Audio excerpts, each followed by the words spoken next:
Bro kabaddi season 12 பார்த்தோன்னா ரொம்ப முக்கியமான ஒரு அப்டேட் இப்போ வந்திருக்கு. நம்ம எல்லாருமே எதிர்பார்த்துக்கிட்டு இருந்தது இந்த சீசன் ஆகஸ்ட் மாதம் 15ஆம் தேதி ஸ்டார்ட் ஆகும் அப்படிங்கிற மாதிரி தான் நினச்சிக்கிட்டு இருந்தோம்.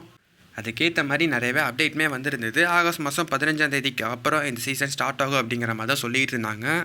ஆனால் இப்போ வர நியூஸஸை வச்சு பார்க்குறப்ப ப்ரோ கபடி லீக் கொஞ்சம் போஸ்ட்பான் ஆக போகுது அப்படிங்கிற மாதிரி தான் தெரியுது. அதாவது ரொம்ப நாள்லாம் பின்னாடி தள்ளி போகலை. செப்டம்பர் மாதம் 5ஆம் தேதி இந்த சீசன் ஸ்டார்ட் ஆக போகுது அப்படிங்கிறது ஆல்மோஸ்ட் கன்ஃபார்ம் ஆகிட்டு, எதுக்காக இந்த டேட்டை எவ்வளவுக்குள்ளே பின்னாடி தள்ளி கொண்டு போனாங்க அப்படிங்கிறது இன்ன வரைக்கும் கிளியராக தெரியல. மேபி இது அந்த ஈரான் விசஸ் இஸ்ரேல் போர் காரணமாக கூட இருக்கலாம். ஈரான் பிளேயர்ஸோட அவைலபிலிட்டி கொஞ்சம் கேள்விக்குறியாக இருந்தது.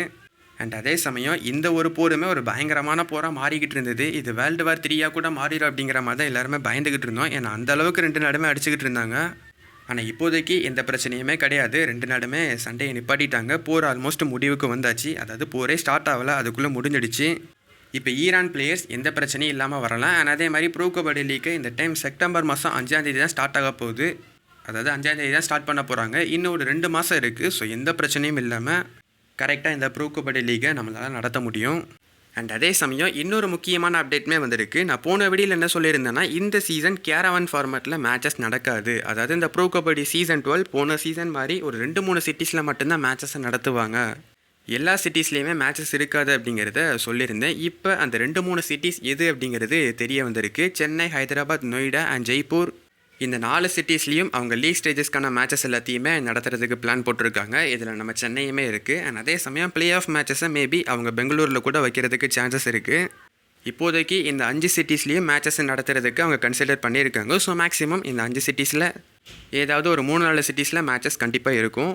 நம்ம எதிர்பார்த்த மாதிரி சென்னையிலையுமே இருக்குது, ஹைதராபாத்லேயுமே இருக்குது அண்ட் பெங்களூர்லேயுமே இருக்குது. ஸோ மேக்ஸிமம் நம்ம தமிழ்நாட்டுக்காரங்களுக்கு பெருசாக பிரச்சனை கிடையாது. இந்த சீசன் நம்ம மேட்சஸை பார்க்க போகிறோம்.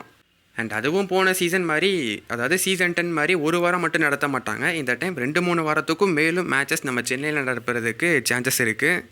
இன்னும் இந்த நியூஸ் அஃபீஷியல் ஆகலை. கூடிய சீக்கிரத்தில் இது அஃபீஷியல் ஆகிறதுக்கு சான்சஸ் அதிகமாக இருக்குது. ஒரு 5 சிட்டி இருக்குது. அந்த 5 சிட்டியில் சென்னையுமே அவங்க கன்சிடர் பண்ணியிருக்காங்க. இதே மாதிரி கடைசி வரைக்குமே நம்ம சென்னை நேமை வச்சுருந்தாங்கன்னா நல்லாயிருக்கும். ஒரு வேளை தூக்கிட்டாங்கன்னா கண்டிப்பாக வெறுப்பாயிரும்.